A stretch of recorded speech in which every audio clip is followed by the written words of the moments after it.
Good afternoon mga kabayan. Meron tayong nabiling ito sungay ng usa. So medyo matagal na siya.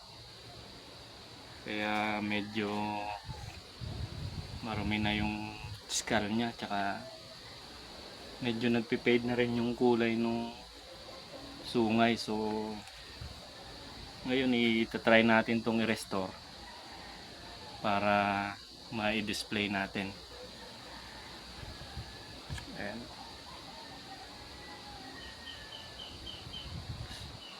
So medium size lang siya. Siguro bata pa na male, nahuli sa kabundukan ng Zambales.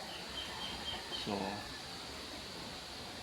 siguro medyo matagal na naka-display, maaring outdoors, kaya ganito yung nangyari.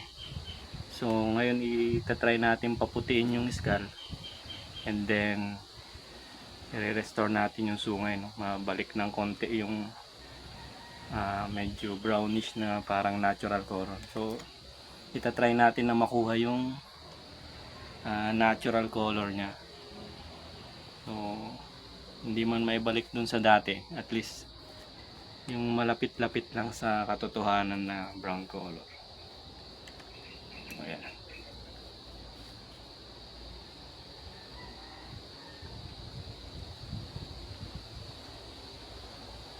Sayang no, medyo may damage na yung dito sa bandang niya, bandang nose, pero okay pa naman.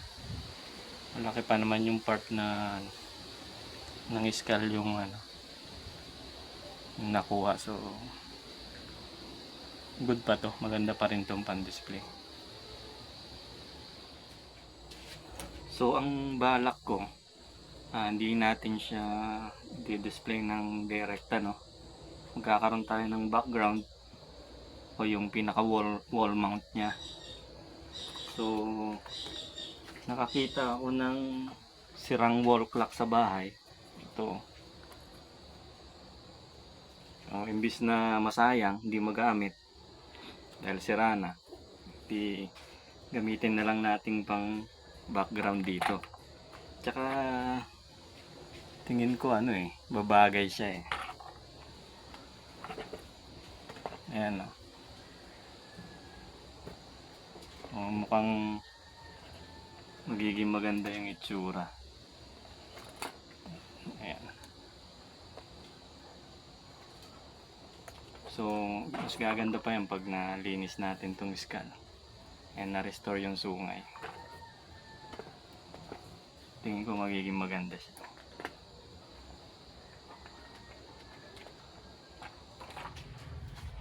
So ito yung mga kailangan natin, no? Hydrogen peroxide o agua oxygenada. Dapat mataas sana yung percentage, 10 to 12%. Kaso ito yung readily available lang sa mga butika, 3%. So susubukan natin to. Dadamihan na lang natin, no? Siguro gamitin natin to lahat, tas konting tubig na lang. Hopefully mapaputi niya to. And then para sa sungay,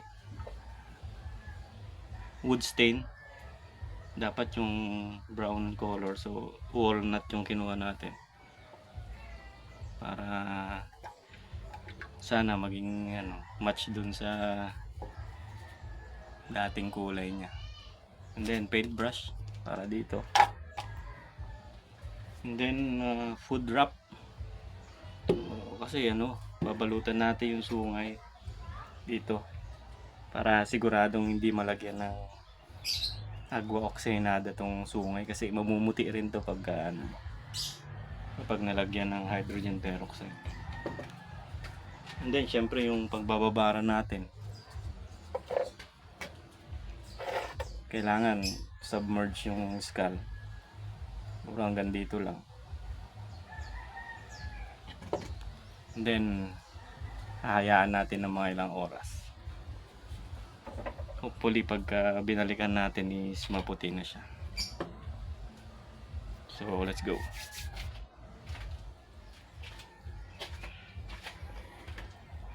So eto na, no? Nabalutan na natin ng plastic yung sungay. Yan, para hindi malagyan ng hagwa ko sa inada to. Yan, lagyan natin dito.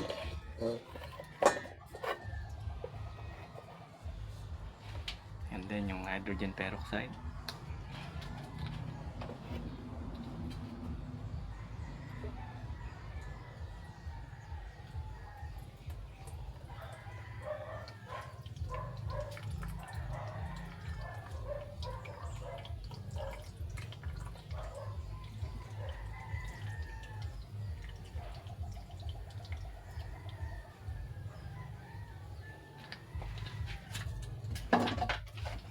And then tubig para masubmerge ng buo yung skull.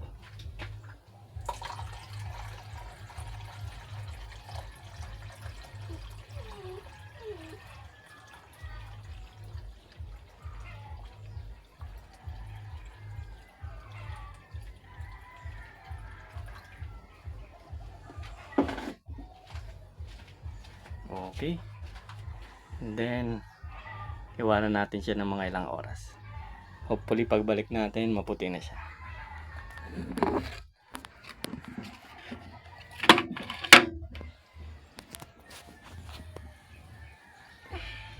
Okay. See you in a few hours.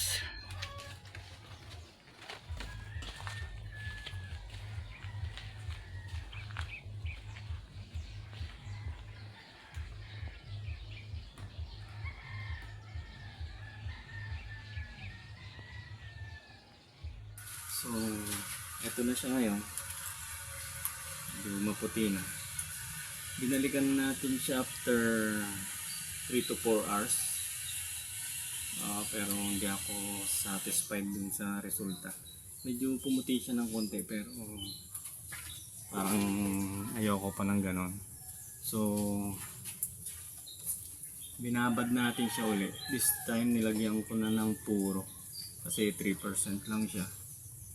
3% solution, so puro yung nilagay ko, then binabad ko ulit after 3 to 4 hours ulit. So eto na siya. Maputi na, pero hindi naman ganun kaputi, pero sa tingin ko okay na to para mas mukhang natural siya, kasi pag sobrang puti parang artificial na eh. So medyo maputi na siya, okay na sa akin. So, susunod natin, i-wood stain na natin yung sungay. Let's go. So, ito na nga pala siya.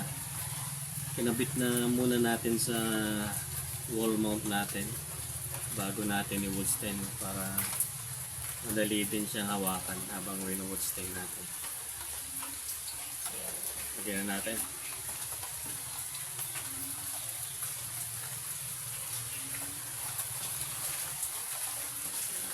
Wood stain and brush.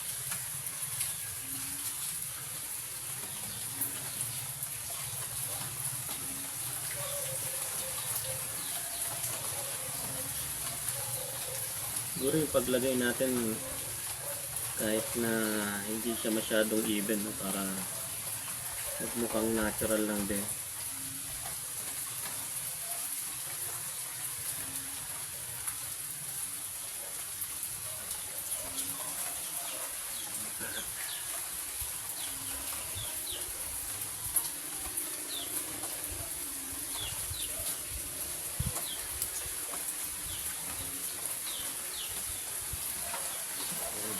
Natatakpan na natin yun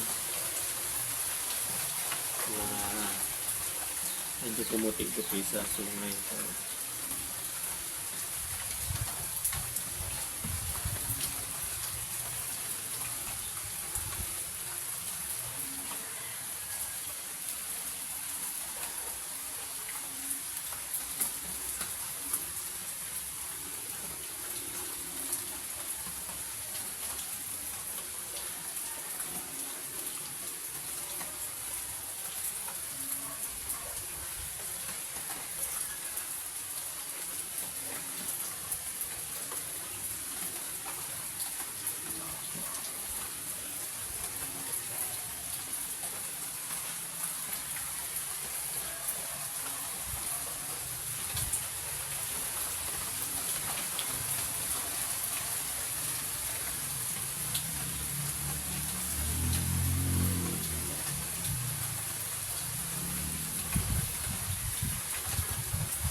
Medyo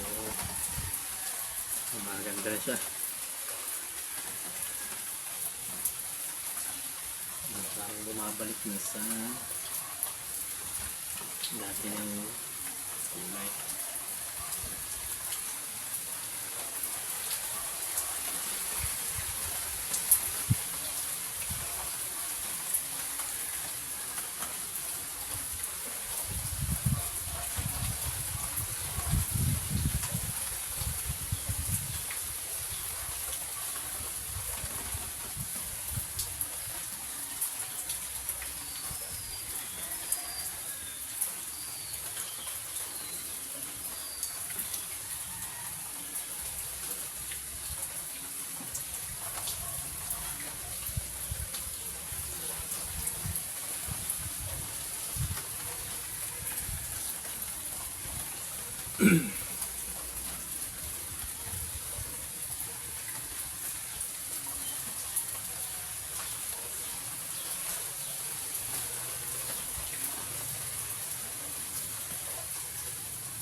Patuyuin muna natin, then check natin mamaya kung kailangan pa i-second coat. Alright. Okay. So, ito na yung ating restored jury scalp and horns. O, diba? Malayo na yung pagkakaiba nun sa dati. So, puti na skull natin and napa-brown na rin natin yung sungay. So, ayan. At least medyo malapit na sa katotohanan yung sungay niya. Hindi na katulad nung dati na faded na o namuti na. So ngayon na balik natin ng konti yung pagka-brown niya. Alright. So pwede na natin ito display. Balak ko siyang i-display dun sa aking minibar. So siguro ipopost ko na lang sa YouTube Shorts ko yung kapag na ikabit na natin sa ating minibar. So ipopost ko na lang. Abangan nyo na lang sa YouTube Shorts. Alright. Salamat mga kabayan. Alright.